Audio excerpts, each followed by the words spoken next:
Aquarians 27 of May 2026, 27 मई 2026। आज का divine message, goddess guidance, universal message क्या है? अभी एट प्रेजेंट आपको क्या सुनने की ज़रूरत है? लाइफ की जिस भी सिचुएशन में आप हैं वहाँ क्या करना ठीक होगा? किस तरीके से आप अपनी सिचुएशन, अपनी लाइफ की किसी पर्टिकुलर सिचुएशन को डील कर सकते हैं, उसे आगे लेके जा सकते हैं, और क्या करना अभी सही है, क्या सुनना आपका अभी ज़रूरी है, वो हम इस रीडिंग में देखेंगे। ये एक प्रिडिक्टिव एनर्जी है जिसमें हम गाइडेंस चेक कर रहे हैं कि आपको क्या करना चाहिए, क्या होगा इससे। इसका रीडिंग का कोई लेना देना नहीं है। आपको क्या करना चाहिए, क्या एक्शन होना चाहिए, क्या रिएक्शन होना चाहिए, ये रीडिंग उसके गाइडेंस के लिए है। All right Aquarius, let me check क्या मैसेजेस हमें मिलते हैं 27 मई 2026 की ओवरऑल एनर्जी क्या रहेगी sun moon Venus rising Aquarians के लिए। Thank you so much. All right, 27th of May 2026 overall energy for Aquarians. Wow, we have Venus beloved number 21। बहुत प्यारी, सुंदर, अच्छी सी एनर्जी है। वीनस आते ही एक लविंग एनर्जी फील होती है अपने आप में। So maybe it's about materialistic gain, maybe it's about love, maybe it's about एक चार्म, ओपननेस ऑफ हार्ट, एक ऐसा सच जो सुनने में अच्छा लग रहा है, ऐसा वक्त जो आपके हार्ट चक्रा को ओपन कर रहा है, अच्छा महसूस करा रहा है, इनर चाइल्ड को खुश कर रहा है। It may be romance, it may be creativity, it may be value जो आप हमेशा से चाहते थे अपने लिए। एंड ज़रूरी नहीं है कि वो दूसरा कर रहा है, मे बी आप अपनी वैल्यू कर रहे हो, मे बी ये सेल्फ लव है, मे बी ये सामने वाले से कोई लव है, मे बी सामने वाला आपको पैशनेटली डील कर रहा है, लोगों का अट्रैक्शन, अटेंशन आपको मिल रहा है, आप क्रिएटिवली बहुत अच्छा कर रहे हो, आपको कोई पॉजिटिव फीडबैक मिल रहा है, आप हील कर रहे हो, आपका फिजिकल और मेंटल हेल्थ अच्छा हो रहा है। आई डोंट नो क्या, लेकिन एक पॉजिटिव सेंस जो है वो वीनस का कार्ड देता है। कुछ मटेरियलिस्टिक गेन हो रहा है, मनी आ रही है, इमोशंस जो हैं वो स्ट्रॉन्ग हो रहे हैं। यस, लेकिन अगर यही चीज़ बहुत ज़्यादा हाई हो जाती है तो एडिक्शंस हो जाते हैं, है ना, चीज़ों से मोह आ जाता है, तो वो भी एक साइन है। लेकिन अभी के लिए मुझे ऐसा लग रहा है जैसे ये आ रहा है, प्यार आ रहा है आपकी ज़िंदगी में यार। ठीक है, यस, एक हार्ट चक्रा ओपन है किसी का, काइंडनेस है, फ्रेंडलीनेस है, एक्टिव है, इंटरेस्टिंग काम कर रहे हो, इंटरेस्ट के काम कर रहे हो, तो अच्छी एनर्जी मुझे दिखाई देती है। Very nice. काफ़ी लोगों की लाइफ में प्यार आ रहा है, ऐसी वाली एनर्जी है। किसी की लाइफ में प्यार आ रहा है, प्यार आ रहा है हाँ, किसी पे आपको प्यार आ रहा है, किसी को आप पे प्यार आ रहा है, आपकी लाइफ में प्यार आ रहा है, पता नहीं कैसा ऐसे सुनाई दे रहा है। गाइडेंस, बाउंड्रीज, हाँ, blossoming and past life. Bottom में है साइकिल एंड रिदम। मैं ये कार्ड लूँगी। सो एक और कार्ड ले लेते हैं स्पिरिट मैसेज का, ताकि फिर हम बात कर सकें। क्लियर है यहाँ पे मैसेज आपके लिए? Okay, thank you. तो ये कार्ड बाद में ओपन कर लेंगे, निकाल लिया मैंने। Number 3, number 1, number 10, 11, 12, 4, 6 number significant हो सकते हैं आप में से काफ़ी लोगों के लिए। 7 भी आ रहा है, 7 भी हो सकता है, ठीक है। एंड कलर पर्पल, लेवेंडर, ठीक है। अब मैंने ना बेसिकली साइकिल एंड रिदम का कार्ड आपके लिए क्यों निकाला है, क्योंकि जो आपके बाकी के मैसेज हैं वो अलग अलग हैं, लेकिन सबसे पहला मैसेज जो आपके लिए अब मुझे मिल रहा है वो ये एक्वेरियस, कि आपकी लाइफ में कुछ आ रहा है या आप किसी के लिए कुछ फील कर रहे हो। अब दो चीज़ें हो सकती हैं, या तो आपको लगेगा कि बहुत अच्छा हो रहा है, या आपको लगेगा कि मुझे ऐसा हो रहा है लेकिन मुझे ऐसा नहीं करना है क्योंकि मेरी सिचुएशन ये है। कई बार हम प्यार को या अच्छी चीज़ों को डिनायल देते हैं, बिकॉज या तो हमारा पास्ट एक्सपीरियंस अच्छा नहीं रहा होता तो हमको लगता है कि नहीं मुझे ये चीज़ नहीं चाहिए, पहले भी ऐसा हुआ है, या फिर हम उसमें जाने के लिए रेडी नहीं होते बिकॉज हमारे पास और रिस्पॉन्सिबिलिटीज़ हैं, हमने हार्ट चक्रा को क्लोज कर रखा है।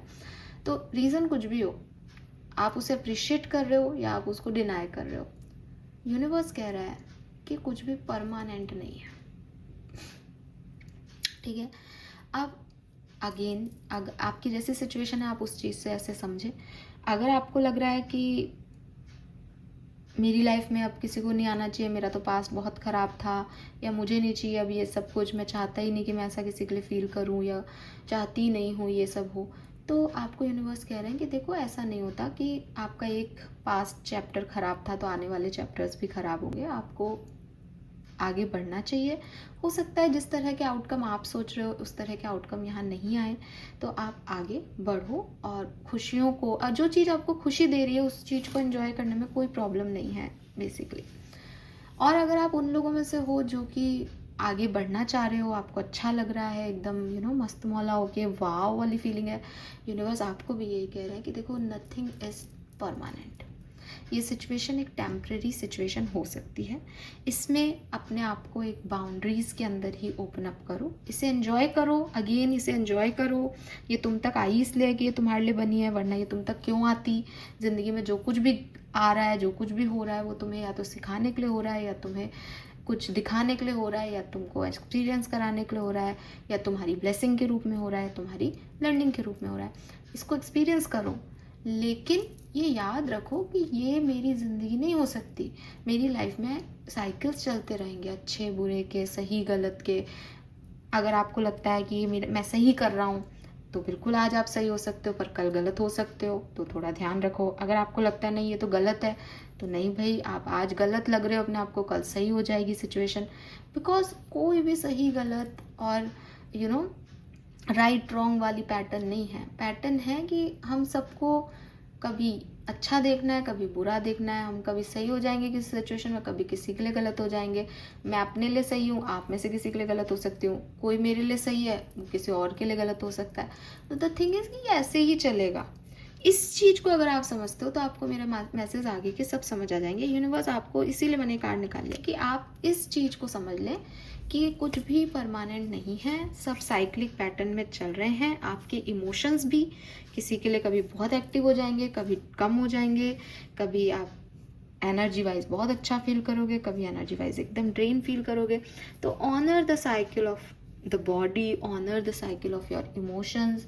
वो जैसा आ रहे हैं उनको समझने की कोशिश करो, और जितना आपको लगता है कि हाँ यार मैं अपनी बाउंड्रीज में इस पर ये रिएक्ट कर सकता हूँ, उतना रिएक्ट करो। एक्सट्रीम करना, चाहे वो पॉजिटिव हो या नेगेटिव, दोनों ही केसेस में सही नहीं है। एक्सट्रीम मतलब आप उस साइकिल से बाहर जाने की कोशिश कर रहे हो। एक्सट्रीम मतलब कि एक भाई रिपीटेटिव साइकिल है कि ठीक है मुझे आउटकम की चिंता नहीं है, पर मुझे अच्छा लग रहा है, मैं इसको एंजॉय कर रहा हूँ।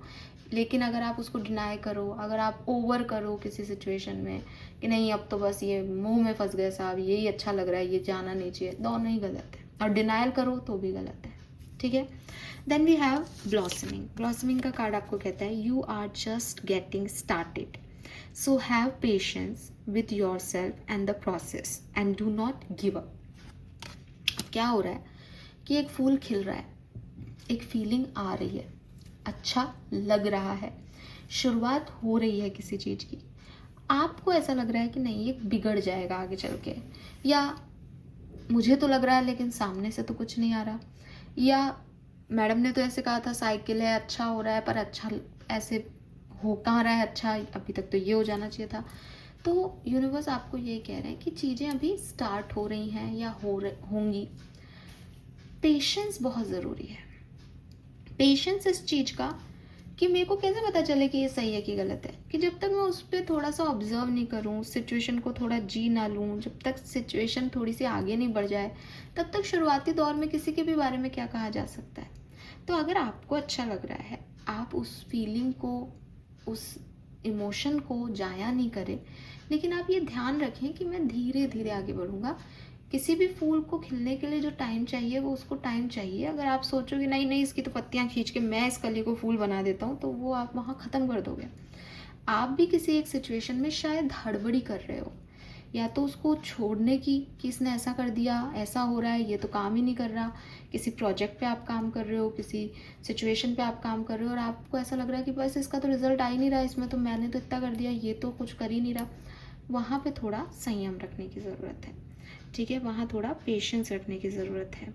और हो सकता है कि ये पेशेंस आपका टेस्ट ले रहा है, आपको लग रहा है कि मैं गिव अप कर दूं, छोड़ दूं इस सिचुएशन को, या फिर आपको लगता है कि यार मैं ही सब कुछ कर लेता हूँ ना, ये तो हो नहीं रहा तो मैं ही कर लेता हूँ, जैसे मैं ही खिला देता हूँ, कली को फूल बना देता हूँ। लेकिन अगर आप ज़बरदस्ती कोशिश करोगे तो भी वो काम नहीं करेगा, आप गिव अप कर दोगे तो भी आप गलत होगे। इसको अपने प्रोसेस से होने दो। आप अगर ट्रिक लगा करके, तिकड़मबाजी करके कुछ काम करने की कोशिश कर रहे हो तो उसको होल्ड ऑन करें, फ्लो में चीज़ों को होने दें। आपको बस वो करना है जो आपको अच्छा लग रहा है। आपको कुछ भी इसलिए नहीं करना कि ये काम ऐसा हो जाए, अदरवाइज वो काम वैसा नहीं होगा, ठीक है। क्योंकि फूल जब अपनी मर्जी से खिलता है तभी वो खूबसूरत बनता है। आप ज़बरदस्ती करोगे तो वो आपको खुशबू नहीं देगा, चाहे ये कोई रिश्ता है, चाहे ये कोई काम है। Then we have past life. ये जो आपकी सिचुएशन है, ये पेशेंस क्यों मांग रही है, ये वैसे क्यों नहीं हो रही जैसा आप चाहते हो, ये आपका पास्ट लाइफ का कर्मा है, ठीक है। आपको इसी तरीके से चीज़ों का होना लिखा है, इसलिए ये घट रहा है। हो सकता है कोई पास्ट लाइफ का पर्सन भी, क्योंकि मैं वीनस एनर्जी की बात कर रही हूँ, एक लव एनर्जी आती है यहाँ पे, कोई पास्ट लाइफ का पर्सन भी आपको अप्रोच करे। बट अगेन, एकदम से सडनली कुछ बिहेव करने की जगह आप पेशेंस से उस पर काम करें। दूसरी चीज़, आपकी जो इमोशंस हैं, आप जिस तरीके से सोचते हो किसी कंडीशन के बारे में, ये आपका पास्ट लाइफ हो सकता है, आपका पास्ट सिचुएशन की वजह से ये चीज़ आ रही है। आप जिस भी कंडीशन में हो, जिस भी इमोशन में हो, जिस भी फीलिंग्स को महसूस करते हो, वो इसलिए हो सकता है क्योंकि आपने पास्ट लाइफ में उसे एक्सपीरियंस किया है, या इसी लाइफ के पास्ट, जैसे मैंने कहा था ना बिगनिंग में कि आपका पास्ट खराब रहा तो अब आपको लगता है इसमें भी कुछ नहीं होगा, तो पास्ट से इन्फ्लुएंस हो रहा है आपका सिस्टम। आपके पार्टनर आपकी तरफ अगर कोई एक्शन नहीं ले रहे तो बिकॉज ऑफ उनका पास्ट खराब रहा है। तो कोई ना कोई पास्ट की सिचुएशन आपके प्रेजेंट को अफेक्ट कर रही है। वो अगर अच्छे में कर रही है देन वेल एंड गुड, समझें उसको कि शायद मेरा पास्ट लाइफ का पर्सन है इसलिए मैं अट्रैक्ट हो रहा हूँ या इस तरफ जा रहा हूँ। लेकिन अगर वो बुरे में हो रही है तो उस पैटर्न को रिलीज़ करें, ठीक है। Then we have boundaries. Love yourself enough to say no to others' demands on your time and energy. फिर से रिपीट कर रही हूँ, बाकी मैंने उस मैसेजेस में इस कार्ड को इन्वॉल्व किया था। बहुत ज़रूरी है कि मुझे क्या करना है मैं ये समझूँ। आपको अपनी बाउंड्रीज बनानी है, अपने टाइम को लेके और अपनी एनर्जी को लेके। हर किसी को हर वक्त नहीं देना है, हमेशा सबके लिए अवेलेबल नहीं होना है। आपको तो लग रहा होगा कि मैं ये कर लूँ, मैं वो कर लूँ, लेकिन अगर आप ऐसा करोगे तो आप बेसिकली अपना और यूनिवर्स का टाइम वेस्ट कर रहे हो, क्योंकि यूनिवर्स ने एक टाइम रखा है आपके लिए, एक डिवाइन टाइमिंग है आपके लिए प्रोसेसिंग होने का। आप उस प्रोसेसिंग से छेड़छाड़ कर रहे हो, अपनी बाउंड्रीज निभाना। अरे तुम क्या करोगे, मैं रिश्ता निभा लूँगा, अरे तुम मत करो मैं कर लूँगा। ऐसा करके आप अभी के लिए आपको ऐसा लग रहा होगा मुझे अच्छा लग रहा है तो मैं कर रहा हूँ, लेकिन आप बाद के लिए एक प्रोसेस से छेड़छाड़ कर रहे हो जिससे रिजल्ट आपके प्रॉब्लम क्रिएट कर सकते हैं। इसको यहीं छोड़ दें। आपको अगर कुछ अच्छा लग रहा है तो आप एक बाउंड्रीज के अंदर उस पर काम करें, ठीक है। स्पिरिट मैसेज क्या है एक्वेरियस 27 मई का? If you think you are alone, you are not. We are beside you in all challenges that you face. Trust that outside sources will always be working with you to ensure the best outcome in every situation. We have your best interest at heart. We love you. So, कितना प्यारा है। तो हो सकता है यहाँ पे be loved की एनर्जी आया है, बी लव्ड वीनस, एंड यहाँ पे वी लव यू। तो आपके एंजल्स आपसे बहुत प्यार करते हैं। आपके लिए आपके चारों तरफ कोई भी खराब सिचुएशन है ना, वो उसको अच्छा बना देंगे। आपको कोई और मिले नहीं मिले वो आपके लिए हैं। आपको कोई रिजेक्ट कर रहा है आप परेशान मत हो, बिकॉज उन्होंने आपके लिए रख रखा है किसी पार्टनर को। लेकिन पेशेंस आपको रखना पड़ेगा, बाउंड्रीज अपनी बनानी पड़ेगी। आप लोगों को चेज मत करो। आपको ये पता होना चाहिए कि आपको कौन प्यार करता है और आप किनके बिलव्ड हैं। तो जब ब्रह्मांड की ताकतें आपको पसंद करें, जब आप अपने एंजल्स को पसंद आ रहे हैं, तो दुनिया में किसी को चेज़ करना आपको लगता है आप उनकी एनर्जीज़ के साथ सही कर रहे हो? तो आपको अपनी बाउंड्रीज़ बनानी चाहिए, वरना आप अपना ग्रेस दूसरों से बाँट रहे हो। हालाँकि बाँटना चाहिए, बट सामने वाला में भी आपके उस एनर्जी के लायक नहीं है और आप उसका पीछा कर रहे हो। सो ये मैसेज बहुत सुंदर है कि ट्रस्ट करें कि बाकी के बाहरी सोर्स आपकी मदद कर रहे हैं और कोई भी चैलेंज आपको डिस्टर्ब कर ही नहीं सकता, क्योंकि लोग आपसे ब्रह्मांड में जो एंजल्स हैं, आपके एंसेस्टर्स हैं, आपके गाइडिंग एंजल्स हैं, स्टार्स हैं, ये सब आपसे बहुत प्यार करते हैं Aquarius. Okay, so this is all for you. Hope ये आपसे रेजोनेट होगा। चैनल को लाइक और सब्सक्राइब कीजिएगा। मुझे एक बहुत प्यारा सा मैसेज मिल रहा है, इसलिए मैं जाते जाते भी बोल रही हूँ। हो सकता है एक्वेरियस 27 मई 2026 को आपका काम कोई मैजिकली हो, और वो मैजिक मुझे कहने की ज़रूरत नहीं है, इसलिए ही होगा because you are blessed by your angels. और आप देखोगे कि यार मैं क्या सोच रहा था और ये एकदम से मेरे फेवर में चीज़ कैसे हो गई, और ये आपके फेवर में होंगी। तो आप जस्ट ग्रैटिट्यूड शो करें एक्वेरियस, बिकॉज ये वो कर रहे हैं। अगर आपने कुछ नहीं किया और फिर भी कोई काम हो जाए आज आपका, तो आप मान लेना कि आप प्यारे बच्चे हैं उनके। ठीक है, this is all for you. Thank you so much, bye bye.